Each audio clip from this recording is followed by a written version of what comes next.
For more on this, let's turn to Doug Spencer, who is a professor of law at the University of Colorado. Doug, first, great having you. Second, could you help our international viewers understand what drives redrawing legislative districts, also called gerrymandering, across the U.S.? Yeah, thanks. It's great to be here. I would say there's two main rules that lead to gerrymandering in the United States. The first is a really old law that requires members of our Congress to be elected in single-member districts. So we draw these districts and one person is elected from each of them. The second is a rule the Supreme Court created in 1964 that requires each of the districts to have equal population. And because the population shifts, but we maintain this requirement of electing members in one district, every 10 years or so, states are required to redraw their maps to make sure that each of the districts in their state has an equal number of people in them, and that requires updating over time. And how does the redistricting battle in Texas differ from what is happening in California? What's happening in Texas is really unprecedented. There's been redistricting in the middle of a decade. The general rule is that there's a redistricting after each census, which in the United States is every 10 years. And sometimes districts have to be drawn in the middle of a decade because a court will find that they violate the Voting Rights Act or something else.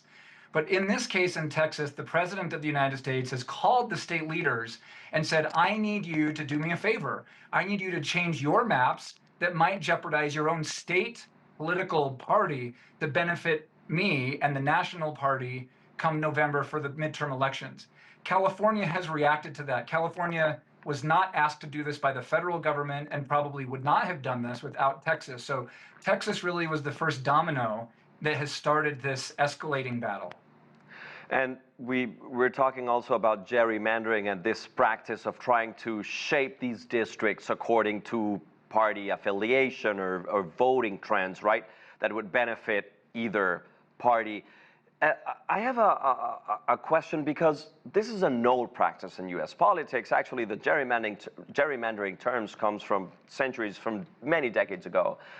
Hasn't the system already produced antibodies to protect electorates from this?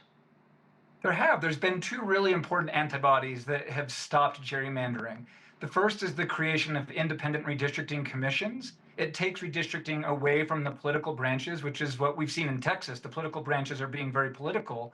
And the second is when states change their state constitution to create metrics of fairness that require their state to gerrymander fairly. The problem, and California is a great example of this, California has an independent redistricting commission, and yet they're trying to change their entire system to get rid of that so they can go back to the legislature doing this. So that antibody has worked in California for 2 decades, and it's worked in the handful of other states that have that.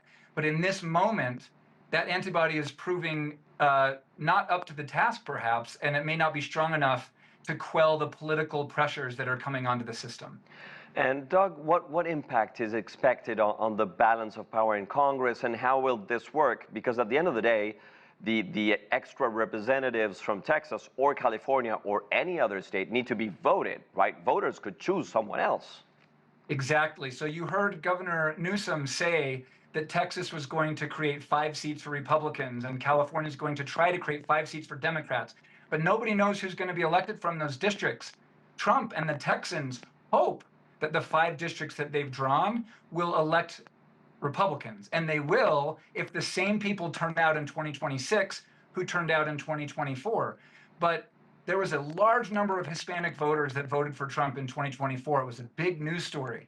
And the question is, with all of the crackdowns on immigration and these militarized cities, if there's any dip in the Hispanic support for Trump in these districts, which are in largely Hispanic areas of Texas, then Texas has actually created a backlash, and they may have created districts that will not go to Republicans, and this will not work for Trump. So we have an expectation based on history, but of course voters have to vote, and we have to play the game and see what will happen. And so it's really unclear. The expectation is this will benefit Republicans, but there's no certainty of that.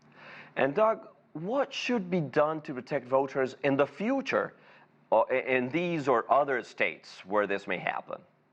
Well, in our country right now, the ball is in the court of our Congress, and our Congress has the ability to, at a minimum, pass a law that says you cannot draw districts in the middle of a decade. In fact, a Republican representative from California has proposed such a bill, and the very minimum Congress should do is approve that bill to prevent these shenanigans from happening year after year after year. Congress also has the ability to pass laws that eliminate gerrymandering by establishing metrics of fairness, requiring states to not create districts that will skew towards one party or the other. And they have failed to get enough votes the last few times it's been voted on. But that really is their obligation to do so, to put a stop to this in each of the individual states. Professor Doug Spencer, thank you so much for your time and insights.